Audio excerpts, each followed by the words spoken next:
മിണ്ടാപ്പെണ്ണ്. VM. Sreenivasan നിർമ്മിച്ച മിണ്ടാപ്പെണ്ണ് എന്ന ചലച്ചിത്രത്തിൻ്റെ രചന ഉറൂബിൻ്റേതാണ്.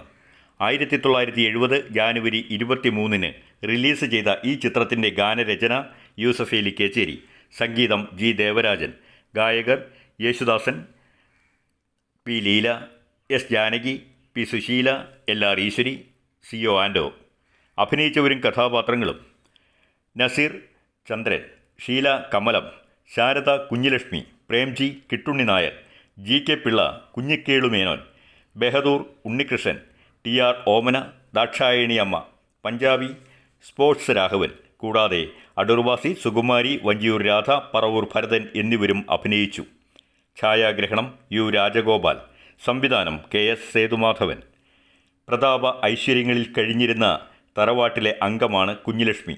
എന്നാൽ ഇന്ന് ആ തറവാട് തകർന്നിരിക്കുന്നു. അതുകൊണ്ട് തന്നെ വേദനയിലും വിഷമത്തിലുമാണ് അവൾ വളർന്നത്. പ്രതാപത്തിൻ്റെ ഗതകാല സ്മരണകളുടെ തണൽ മാത്രം സ്വന്തം. തനിക്ക് വലിയ അവകാശങ്ങളൊന്നും തന്നെ ഇല്ലാത്ത വീട്ടിലേക്ക് കിട്ടുണ്ണി നായർ മകൾ കുഞ്ഞിലക്ഷ്മിയുമായി പോകുന്നു. വീട്ടിലെ എല്ലാ അധികാരവും കൈയടക്കി വച്ചിരിക്കുന്ന ആൾ കിട്ടുണ്ണി നായരുടെ അളിയൻ കുഞ്ഞിക്കേളുമേനോൻ എന്ന കണ്ണിൽ ചോരയില്ലാത്തവനാണ്. കിട്ടുണ്ണി നായരും കുഞ്ഞിലക്ഷ്മിയും ജീവിക്കുന്നത് മേനോൻ്റെ അടിമകളെപ്പോലെയാണ്.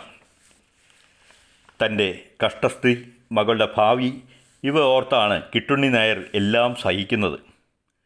മേനോൻ്റെ പുത്രൻ ചന്ദ്രനെ കുഞ്ഞിലക്ഷ്മിക്ക് ഏറെ ഇഷ്ടമാണ്, പ്രണയമാണ്. ചന്ദ്രൻ്റെ അമ്മ ദാക്ഷായണി അമ്മയും അവളുടെ അച്ഛൻ കിട്ടുണ്ണി നായർക്കും ഇതിൽ എതിർപ്പൊന്നും ഉണ്ടായിരുന്നില്ലെന്ന് മാത്രമല്ല, അനുകൂലവുമായിരുന്നു. പക്ഷേ കുഞ്ഞിക്കേളു മേനോന് മകൻ്റെ കാര്യത്തിൽ ചില പ്രതീക്ഷകളൊക്കെയുണ്ട്. ഉന്നത വിദ്യാഭ്യാസം നേടിയ അവനെ അയാൾ നിർബന്ധിച്ച് ഒരു യൂറോപ്യൻ കമ്പനിയിലെ ജോലി സ്വീകരിപ്പിച്ചു. പാരമ്പര്യമൊന്നും പറയാനില്ലാത്ത കമലം ആ ഓഫീസിലെ സ്റ്റെനോയാണ്.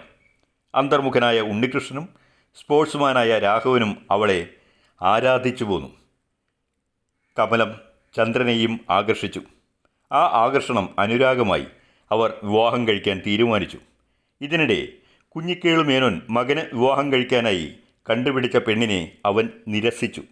അതോടെ അച്ഛനും മകനും തമ്മിൽ വഴക്കായി. ഇതിൽ ഇടപെടാനുള്ള ത്രാണി കിട്ടുണ്ണി നായർക്കും കുഞ്ഞിലക്ഷ്മിക്കും ഇല്ലായിരുന്നു. ചന്ദ്രൻ ജോലിസ്ഥലത്തേക്കും മടങ്ങി. കമലത്തെ തന്നിഷ്ടപ്രകാരം വിവാഹം കഴിച്ചു. ടീച്ചേഴ്സ് ട്രെയിനിങ്ങിനായി കുഞ്ഞിലക്ഷ്മി പോയി. അതോ ചന്ദ്രൻ ജോലി ചെയ്യുന്ന അതേ സ്ഥലത്തേക്ക് തന്നെ. ചന്ദ്രനോടും കമലത്തോടുമൊപ്പം താമസിക്കാൻ അവർ അവളെ നിർബന്ധിച്ചെങ്കിലും അതിന് വഴങ്ങാതെ അവൾ താമസിച്ചത് ഹോസ്റ്റലിലായിരുന്നു. എന്നാൽ ഇതിനിടെ ചില പ്രശ്നങ്ങൾ ഉണ്ടാകാൻ തുടങ്ങി.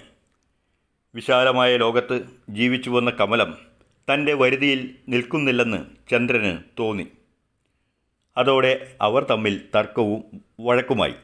ചന്ദ്രൻ അവധിയെടുത്ത് വീട്ടിലേക്ക് പോന്നു. കമലത്തെ ആശ്വസിപ്പിക്കാൻ കുഞ്ഞിലക്ഷ്മി ഉണ്ടായി.